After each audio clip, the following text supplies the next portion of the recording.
दिवस के इस उपलक्ष्य पे हम अपने देश के शहीदों को याद करते हैं। शहीद आजम भगत सिंह जी, राजगुरु और सुखदेव, ये एक ऐसे हमारे देश के ऐसे सपूत जिन्होंने जो चिंगारी दी, आज तक उस चिंगारी से देश के एक एक नौजवान के दिल में देशभक्ति की ज्वाला आज तक सुलग रही है। जो उन्होंने चिंगारी दी, देश के लिए अपना सर्वोच्च न्यौछावर कर दिया। क्रांति देश के अंदर आए, देश आज़ाद हो, और जिस भावना से उन लोगों ने देश की आज़ादी की लड़ाई लड़ी, हर धर्म, हर जाति, हर वर्ग, हर भाषा के लोग मिलकर देश की आज़ादी में एकजुट होकर ब्रिटेनिया साम्राज्य को उखाड़ फेंकने का सबने संकल्प लिया। सबने एक जुटता से लड़ाई लड़ी, जिसके प्रतीक, उस देश के स्वतंत्रता संग्राम के प्रतीक शहीद भगत सिंह जी को आज हम याद करते हैं, शहीद राजगुरु जी को याद करते हैं। यदि आज हम श्रद्धांजलि देने के साथ ये संकल्प भी लेते हैं, उसी भावना से आज मैं समझता हूँ कि देश के नौजवान को दोबारा देश के लिए अपने आप को समर्पित भाव के रूप में देश के हर नौजवान को आगे आना चाहिए। ये मौजूदा सरकार एक ऐसी सरकार आई है जिसने देश के नौजवानों के सपनों को शहीद करने का काम ये सरकार कर रही है। ये मौजूदा सरकार एक ऐसी सरकार आई है, हरियाणा प्रदेश में देश की नौजवानों की शिक्षा व्यवस्था को शहीद करने का काम कर रही है। रोजगार व्यवस्था को शहीद करने का काम ये सरकार कर रही है देश के नौजवान के। और देश में सबसे ज़्यादा बेरोजगारी, शिक्षा की अव्यवस्था, देश में अपराध दर और नशे की समस्या कहीं आई है तो हरियाणा के अंदर आई है। नौजवान के भविष्य को ये सरकार गर्भ में लेकर गई है। बेरोजगारी, नशे, अपराध के चौराहे पे प्रदेश के नौजवान को इस सरकार ने खड़ा कर दिया है।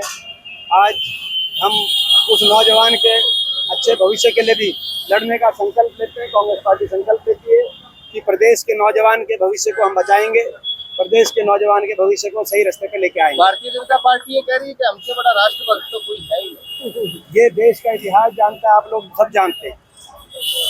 मैं राष्ट्रभक्ति में तुलना नहीं हो सकती, देशभक्ति में तुलना नहीं हो सकती। मैं समझता हूँ सभी के पूर्वजों ने देश की आज़ादी की लड़ाई में कुर्बानियाँ दी। असंख्य लोग अंग्रेजों के से लड़ते हुए सबने जान की कुर्बानियाँ दी थी। असंख्य लोगों ने अपनी जवानी अंग्रेजों की काल कोठरी में बिताने का काम किया था। स्वयं मेरे परदादा जी दादा माथुराम, उनको काले पानी की सजा हुई तो मेरे दादाजी स्वर्गीय चौधरी रणवीर सिंह जी 8 बार अंग्रेजों की जेलों में उन्होंने आज़ादी के आंदोलन में, केवल ये कसूर था कि देश के तिरंगे को लहराना चाहते थे, देश की आज़ादी की लड़ाई लड़ना चाहते थे। लेकिन उन्होंने सबने ये सोच के कुर्बानियाँ नहीं दी थी कि आने वाले समय में कोई ऐसी भी सरकार आएगी जो देशभक्ति में जो है फर्क करने का प्रयास करेगी।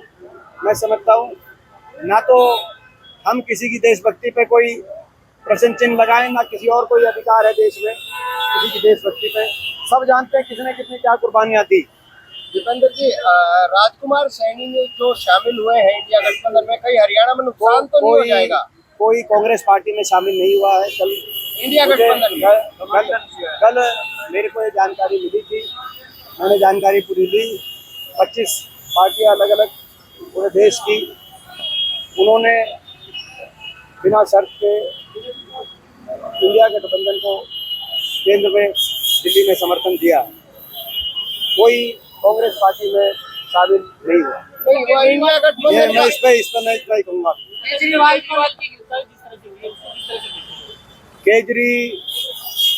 केजरीवाल जी की जो गिरफ्तारी हुई और जो ये लगातार भारतीय जनता पार्टी द्वारा जो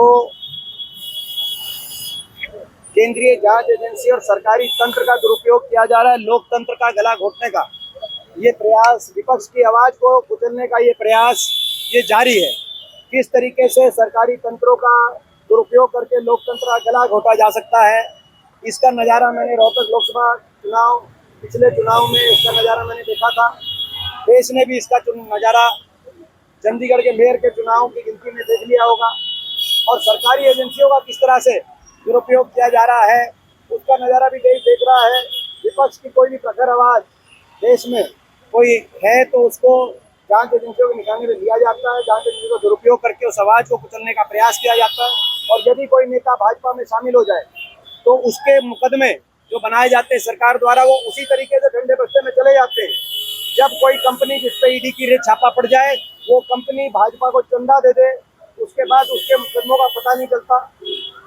उसी रूप से बड़े बड़े नेता भाजपा में शामिल कराओ और उनके मुकदमों को ठंडे बस्ते में पहुंचाओ और देश के तमाम विपक्षी पार्टियों को निशाने पे लेकर उनकी आवाज़ को बंद कराने का प्रयास करो। ये मैं समझता हूँ ये कार्यशैली है। ये है आपकी पार्टी के वरिष्ठ नेता है अजय माकन, उन्होंने भी सवाल उठाया था कि केजरीवाल ने जो भ्रष्टाचार किया। देखिए, मैंने एक बात आपको एक जनरल बात की कि क्या देश की कोई राजनीतिक दल, कल कांग्रेस के भी हमारे अकाउंट फ्रीज कर दिए गए, क्या देश का कोई राजनीतिक दल, क्या कोई राजनीतिक शख्सियत किसी प्रदेश की ऐसी है जिनको जांच एजेंसियों द्वारा निशाने पे नहीं लिया गया हो, जो विपक्ष में हो और विपक्ष में डटी रही हो? कोई एक भी कोई क्या ऐसी है विपक्ष में? एक भी।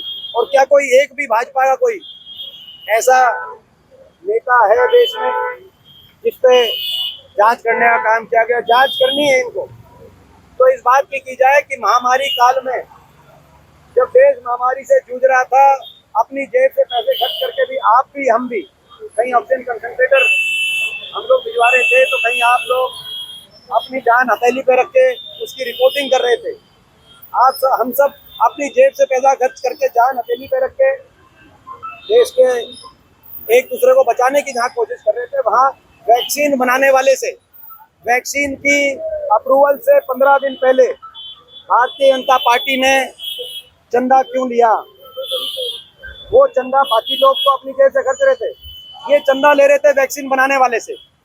क्या वो चंदा लेना उचित था? ऐसा क्या था कि वैक्सीन बनाने वाले को चंदा देना पड़ा और 15 दिन बाद अप्रूवल मिली और देश में 2 वैक्सीन में से एक उसकी वैक्सीन अप्रूव कर दी गई? क्योंकि ये गंभीर विषय है, बहुत से लोगों की सेहत पे भी फर्क आया है। मैं बताऊं आपको, अगर जांच होनी है, क्योंकि देश के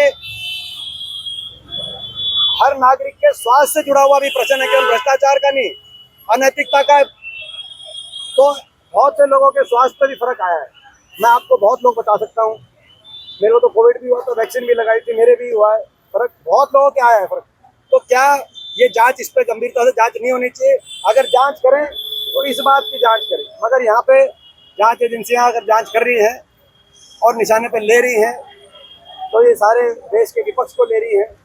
मैं समझता हूँ ये लोकतंत्र में लोग देख रहे हैं और लोग इसको देख के सही फैसला न्याय जनता की अदालत में किया जाएगा। हरियाणा की टिकटें आने की कब तक उम्मीद है कांग्रेस पार्टी? ये दीपक जी, हमने पहले एक बात कही थी, आप टाइम और डेट आप लिख के रख लो और उसी टाइम आएगी। मैंने टाइम और डेट बता दी थी आपको।